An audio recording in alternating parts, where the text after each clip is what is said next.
घरी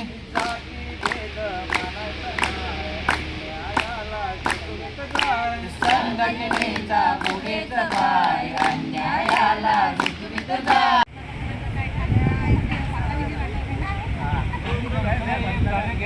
वेळ येते म्हणजे आदिवासी हा देशाचा मालिक आहे आणि विवेक भाऊ वारंवार सांगतात अधिकाऱ्यांना सगळ्यांना हे सांगतात का आदिवासींना अजूनपर्यंत मूळ सुविधा देश स्वतंत्र होऊन किती वर्ष झाले पण अजून पण आदिवासी हा सगळ्यापासून वंचित आहे. राशनापासून पाण्यापासून सगळं म्हणजे पोटाला त्याच्या भूक आहे ना पण त्याला काय एक कण अन्न भेटत नाही. विवेक भाऊ वारंवार अधिकाऱ्यांना सांगून पण हे अधिकारी का माजलेत कशासाठी माजलेत हेच कळत नाही आम्हाला. आज तो प्रायव्हेट बोरिंग आहे पण यांनी त्यांची दखल घेऊन बाबा बोरिंग आहे बोरिंगचा जास्तीत जास्त डीप असतं 2 फूट यांनी 700-800 फूट डीप मारला आहे. डीप मारल्यामुळं ती पाणीची टंचाई यांना वारंवार येईल. एवढे वर्ष ते पाणी पेत होते ते पाणी पूर्ण आता बोरिंगला हे कवर होतं पण यांनी त्याला धारेवर धरून सांगितलं पाहिजे होतं बाबा तुझ्या इकडून तरी प्रायव्हेट तुझ्या जागेमध्ये बोरिंग असली तरी त्यांना पाणी पुरवठा कर जर ही आटली तर. तसं काय हे अधिकारी करत नाहीत आणि यांची आता माहिती घेतली असताना आत्माराम भाऊ असो रेश्माताई असो आणि इथले ग्रामस्थ आहेत आमचे संघटनेचे सगळे यांनी माहिती घेतली असताना मी सांगले जे अधिकारी आहेत हे दुसरे अधिकारी पाठवून त्यांना वारंवार असे थोतरमोतर उत्तरं देतात.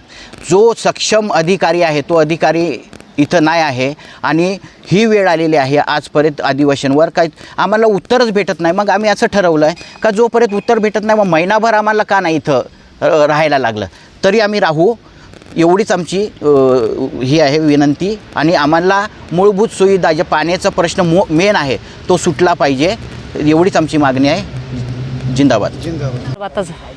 पाणी पाहिजे जे आमच्या विहिरीचं पाणी आटवलं त्याने आम्हाला पाणी तरी द्यावा की ती बोरिंग बंद करावा हे समस्या आहे आमची.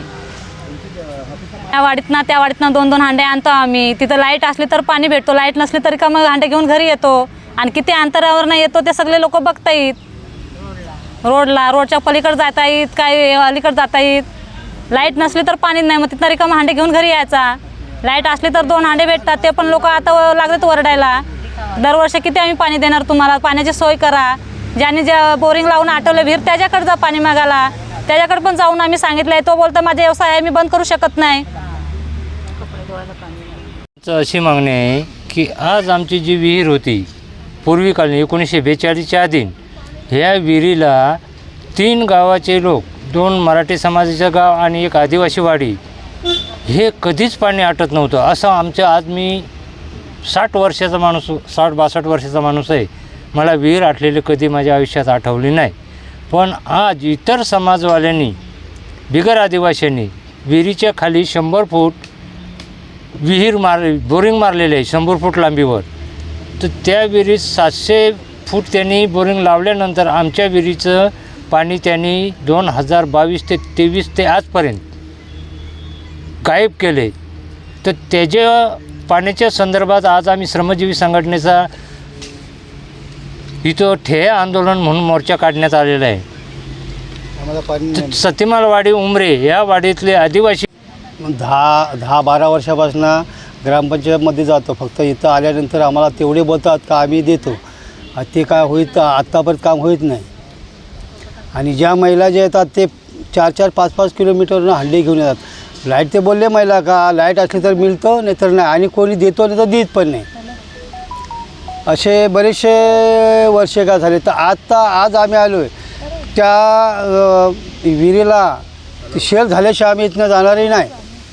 तर आम्हाला ते पाणी मिळालं ते शेल झालं तर पाणी सर्व गावाला मिळालं आम्हाला बोरिंगचा. तर आमच्या विहिरीला पाणी राहील मग आम्ही 3-4 गावं आहेत तेवढं आम्ही मिळेल सर्वांना पाणी. आणि हे उमऱ्या गावचंच नाही हे सर्व खालापूर तालुक्याचं सर्व असंच आहे. सर्वीकडे ह्याच याचं पाण्याचं प्रॉब्लेम आहे.